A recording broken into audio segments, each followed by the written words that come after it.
What's up, mathematicians? It's your boy, Mr. Kennedy, here with another edition of Math 10C Prep. If you like this video right now, like and subscribe my video and my YouTube channel, then you will be entered to win a draw for $1 million, which is not true at all. But I saw that on a YouTube video that my kid was watching, so it sounded like a sweet way to start a YouTube video, so that's what I'm going to do. Today, we're going to do something called factoring, which we're going to get into in a minute. But before we get into factoring, we're just going to do a little bit of a review of some stuff we did a couple days ago. So a couple days ago, we were multiplying monomials and polynomials. So if you look, this is a question where I have a monomial, that's one term, multiplied by, because it's against the brackets, a binomial, one term, a second term.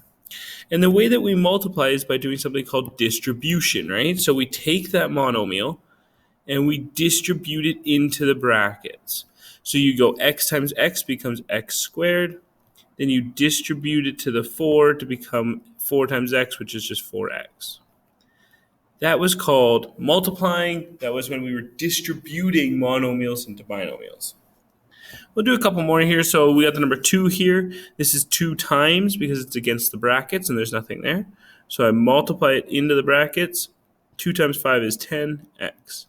Multiply the 2 by the 4. 2 times 4 is 8. Your answer is 10x plus 8. Cool. Number 3. We got the same idea here. We have a 2x that we want to multiply into the brackets. So if we multiply to the first term, 2 times 3 is 6. X times x is x squared. Multiply the 2x times y. 2 times no number is still 2. X times y is just xy. And the last one is a 5. So you take this 5, you multiply it in to become 5x squared. 5 times 2x, 5 times 2 is 10. The x stays the same. And 5 times 3 is negative 15. That would be my multiplied polynomials.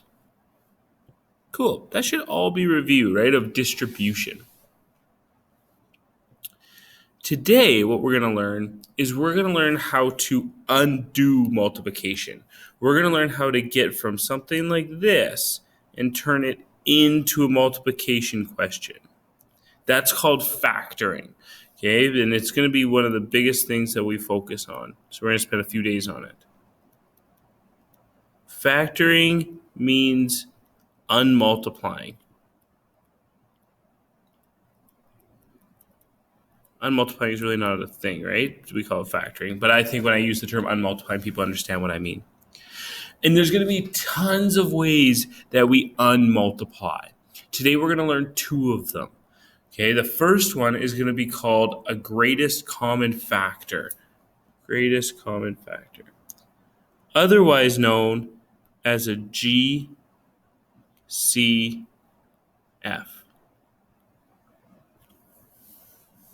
Okay. If we look at this first question, we have x squared plus 4x. Our job is to factor it, unmultiply it. I somehow want to turn this into something multiplied by something. Something multiplied by something. The way you do that is by looking at each of the terms and asking yourself, is there a number that could divide into both of these numbers? So remember, that's an invisible 1 right there. And I would say there's no number that can divide into 1 and 4. I then am going to move on to my letters, and I'm going to say, is there a letter that I could divide into x squared and divide into x? And you notice they both have an x. That means I could divide both of these by x. But you're not dividing, you're unmultiplying. So that x, then I'm saying, oh yeah, okay, that's the same thing in both equations. That means I could put that x in front of a set of brackets. And then whatever's left over after I do my division goes inside the brackets. So for instance, x squared divided by x would be 1x. Plus 4x divided by x is 4. And I have successfully taken this original question and I've rewritten it as multiplication. That's called removing a GCF. This thing is the GCF, the x. And I was able to remove it from the question, unmultiply it. If you look, question 1 up here is the exact same as question 1 down there, just the opposite, right? Here's my x. When I multiplied in, it created x squared plus 4x. Look at this question 1. Okay, I had x squared plus 4x. I took an x out and created x times x plus 4. I unmultiplied it. Let's try number 2. So our goal here is to remove a greatest common factor. So you need to find a number that can divide into 10 and can divide into 8. That number is 2. I then check to see if there's a letter I can divide from both. Is there a letter I could divide from this term and from this term? And the answer would be no, right? Because there's an x in the first term but not an x in the second term. So I'm not able to take an x out of this equation. To factor this, the 2 goes in front of the brackets like that. So that 2 is your greatest common factor. It's something that could divide into both terms. It's out front. Then you have whatever's left over goes inside of a set of brackets. So if I look at the first term, and if I do 10x divided by 2, that would become 5x. Right? 10 divided by 2 is 5, and the x stays as an x. Plus, if I look at this, 8 divided by 2 would become 4. And I have successfully unmultiplied a 2, right? I took that 2 out and turned it into a multiplication question. That's called greatest common factor. Awesome. If we look at number 3, we're going to try to remove a greatest common factor from number 3. So you look at the numbers first. Is there a number that could divide into 5 and divide into 10? And the answer is yes. I could divide a 5 into both of those. Then I'm going to ask myself, is there a letter that could divide into x squared and divide into x? And the answer is yes. I could divide each of them by 1x. That thing is my greatest common factor, that 5x. That's what I'm going to unmultiply out. Then there's going to be brackets and whatever's left over. So when I do 5x squared divided by 5x, the 5's will cancel. X squared divided by x is 1x. Plus 10x divided by 5x, the 10 divided by 5 is 2. The x divided by x will go away. This factors out to be 5x times x plus 2. That's called a greatest common factor. All right, number 4. I look at this thing and I ask myself, is there a number that could go into each term? And the answer is yes, both could divide by 5. Is there an x I could divide from each term? And the answer would be no, right? There was an x in the first term, but not in the second term. Is there a y that could go into each term? And the answer would be yes. There's a y in the first term and a y squared in the second term, so both could divide by y. That thing that I can divide out, that's your greatest common factor. That's what we're going to unmultiply out. What's left over is what happens when you divide each term by your greatest common factor. 10 divided by 5 is 2. X divided by no x's is x. Y divided by y goes away. The second term, 5 divided by 5 becomes 1. Y divided by y squared is just y. Now, normally we don't write that 1, so our answer would just be 2x plus y, like that. That's removing a greatest common factor. Awesome. If you look over here at the right-hand side, there's 4 questions. Actually, I'll do one more with you, and then I'll let you try some on your own. So we're looking at number 5. We want to remove a greatest common factor. There's now 3 terms, right? So I have to find a number that could divide into all 3 terms. So 2, 4, and 6 can all divide by 2. If I look at the x values, x cubed, x squared, x to the power 1 could all divide by x to the power of 1. That makes my GCF 2x. What's left over is what happens when I take each term and divide it by 2x. So 2 divided by 2 would cancel out. X cubed divided by x would be x squared. Plus 4 divided by 2 would become 2. X squared divided by x would become x. Plus 6 divided by 2 would become 3. X divided by x would go away. This thing would unfactor to become 2x times x squared plus 2x plus 3. It unmultiplies, sorry.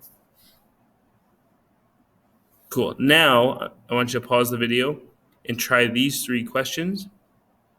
When you hit play, the answers will all just appear, and then I'll talk through them. Okay, hopefully you paused those videos, or the video, and then got the answers, or at least attempted them.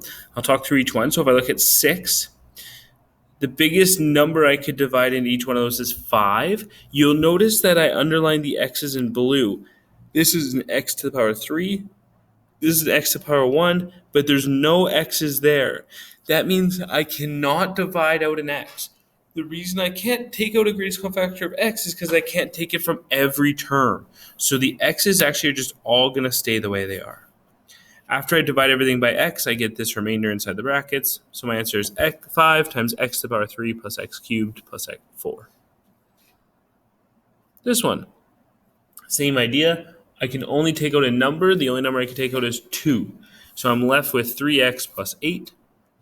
This one, there's now 3 things I could take out. I could divide both terms by 2. I could divide both terms by x. And I could divide both terms by y to get 2xy in front of the brackets.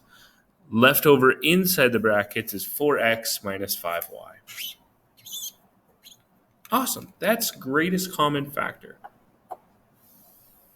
That's a key one. That's going to be important for us because it actually is going to be how we start most of our questions in the future, is doing greatest common factors. There is another type of factoring, but before we get to that other type of factoring, we're going to review a little bit more multiplication. So how do we multiply when we have 2 binomials times each other like this?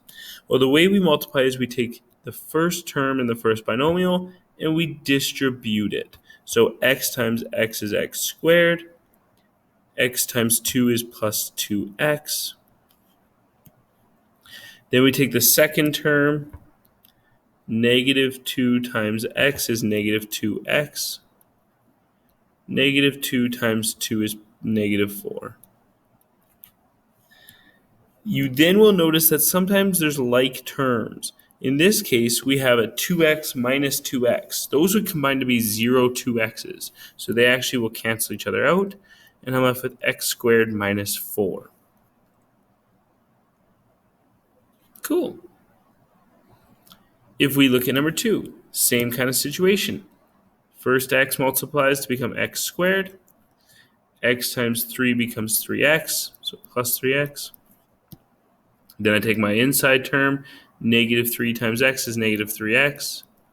Negative 3 times positive 3 is negative 9. Collect my like terms. My x's cancel again, and I'm left with x squared minus 9. Cool. Number 3. First terms together. Y times y is y squared.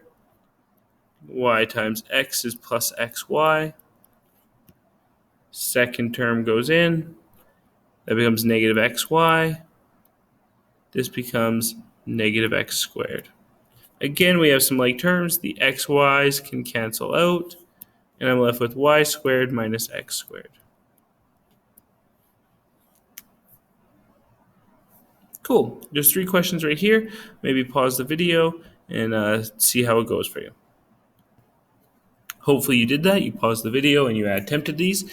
The way you got your answers, you should have taken the 2 multiplied by the 2 to become 4x squared, multiplied by the 3 to become negative 6x. Then done the same thing with this, negative 3 to become, that'd be positive 6x. Negative 3 times 2x would be negative 6x. Negative 3 times 9 would become negative 9. Your middle terms cancel out. And I have 4x squared minus 9. If you look at number 5,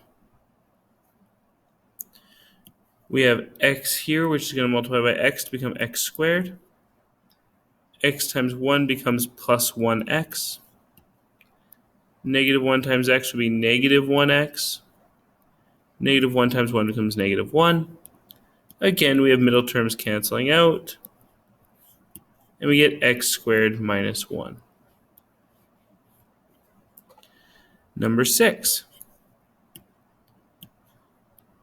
xy times xy becomes x squared y squared. xy times 3x or 3z becomes plus 3xyz.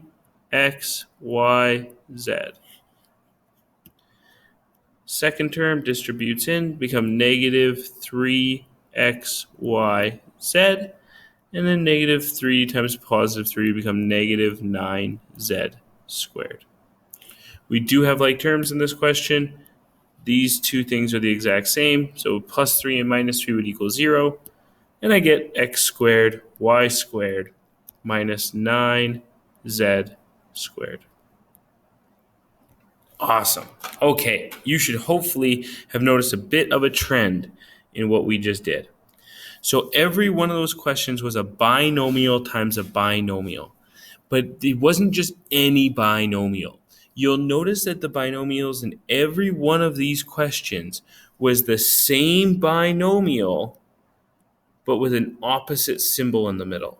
Right, look at this. X minus 2, x plus 2. Look at this one. X minus 3, x plus 3. Look at this one. Y minus x, y plus x. Right? This isn't a coincidence. I was purposely showing you that every one of these questions had the exact same binomials, but just with an opposite symbol in the middle. And the reason we're doing that is because when you have 2 binomials like that are the same thing but opposite symbol, it will create a special situation. And that special situation is marked in yellow. Notice that in every one of our multiplication questions, I had 2 middle terms that canceled out. Plus 2x and minus 2x canceled out. Plus 3x minus 3x canceled out. Plus xy minus xy canceled out. Even over here, 3xyz canceled out with negative 3xyz. Negative x and positive x. Plus 6 and minus 6. Everything canceled out in the middle terms. And it's not a coincidence, right? That's happening because the binomials were opposites of each other.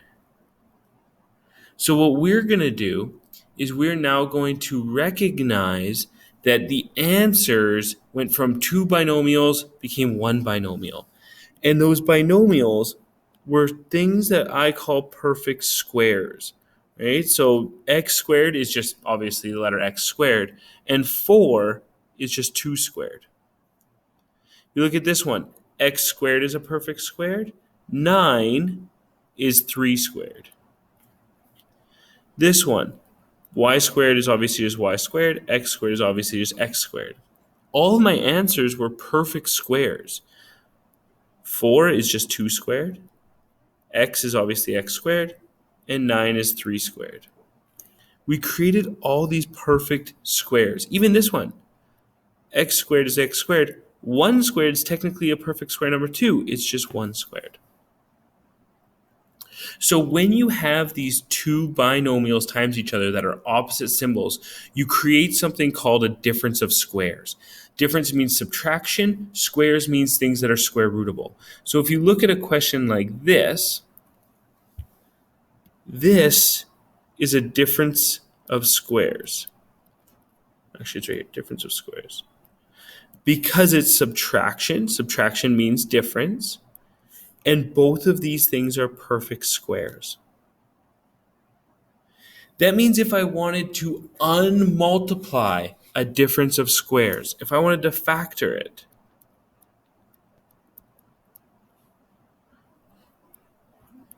a difference of squares, all you have to do is remember there's going to be two binomials. Difference of squares always has two binomials. And to get what those binomials were, you square root everything. So the square root of x squared is x minus the square root of 4 is 2. The second binomial is going to be the exact same thing, but now with a plus symbol. And that is how you factor a difference of squares. All you do is square root it and then write it out twice. So for instance, if we look at this one, this is a difference of squares. It's a difference of squares because it's a subtraction, right? Difference means subtract. And these things can both be square rooted. Therefore, this is a difference of squares. When you square root x squared, you get x. When you square root 16, you get 4.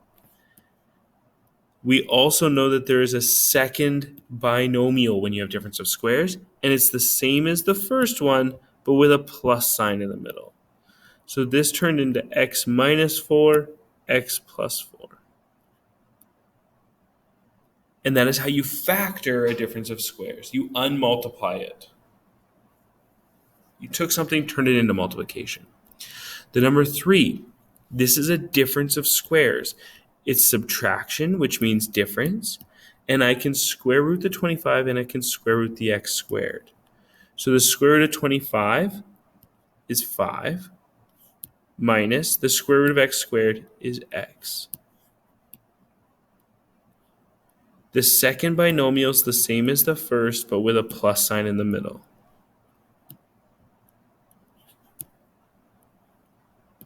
I have now turned my question into multiplication. I factored it.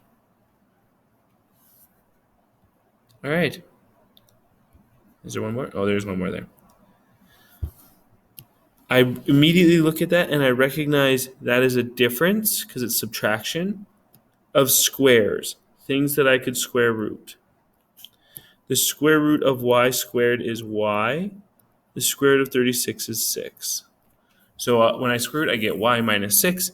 And because it's a difference of squares, I know that there was a second one, and it's the exact same as the first, but with a different symbol in between. That is difference of squares.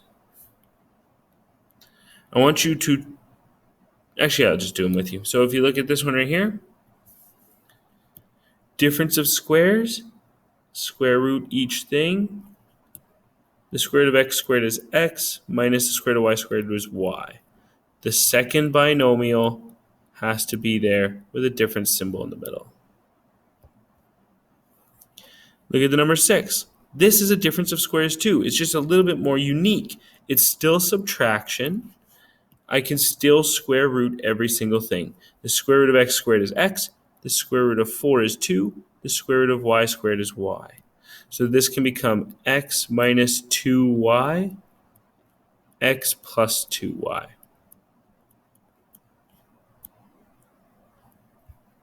That's still a difference of squares because it was still things I could square root.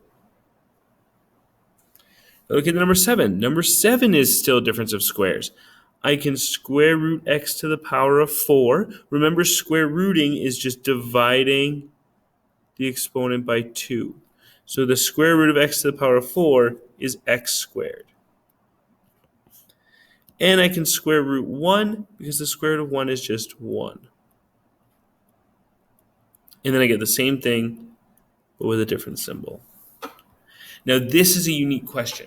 The reason it's a unique question is it's actually not done yet. The reason it's not done yet is if you look at your binomials, you have another difference of squares. It's subtraction. I can square root x squared. I can square root 1. So you actually have to factor that one again. When you do that, you should get x minus 1, x plus 1. This x squared plus 1 is not a difference of squares because that is an addition symbol. That is an addition of squares, not a difference of squares. So you cannot factor that one. So it stays as x squared plus 1. That is fully factored now. I've written that as a multiplication of 3 binomials. Sometimes people think I can factor this one, but I can't factor that one again because I can't square root x, right? Okay, last one here. This is not a difference of squares. It is a subtraction question, which is good, but you cannot square root 2. If you put it in your calculator, it equals a decimal, and you cannot square root 18. So that is not a difference of squares. Therefore, we cannot square root it. DoS means difference of squares. However, if we remember greatest common factor from the page before, I can do a greatest common factor on this thing. If you look, I could divide both numbers by 2. When I do that, the 2 goes out front, right? That's my greatest common factor. And whatever is left over from dividing the 2 goes in the middle. It'd be x squared minus 9. And now I have a difference of squares. It's subtraction, and I can square root both things now. So that 2 is still going to be out front. It's my monomial. And then this will become x minus 3, x plus 3. So I now have a monomial times a binomial times a binomial. Awesome. That is our first lesson on factoring. I think we're going to do 4 or 5 lessons on factoring. 4. So you're going to have to be really good at this stuff. This is something that carries forward massively into Math 20-1 and Math 20-2 and Math 30-1 and Math 30-2. So factoring is a skill that when you leave this classroom, you will want to be an expert at it. So make sure you practice your practice sheet, the answer keys on the back. Ask me questions. I'll be in the classroom waiting for you to pop in and ask for help. All right, take care.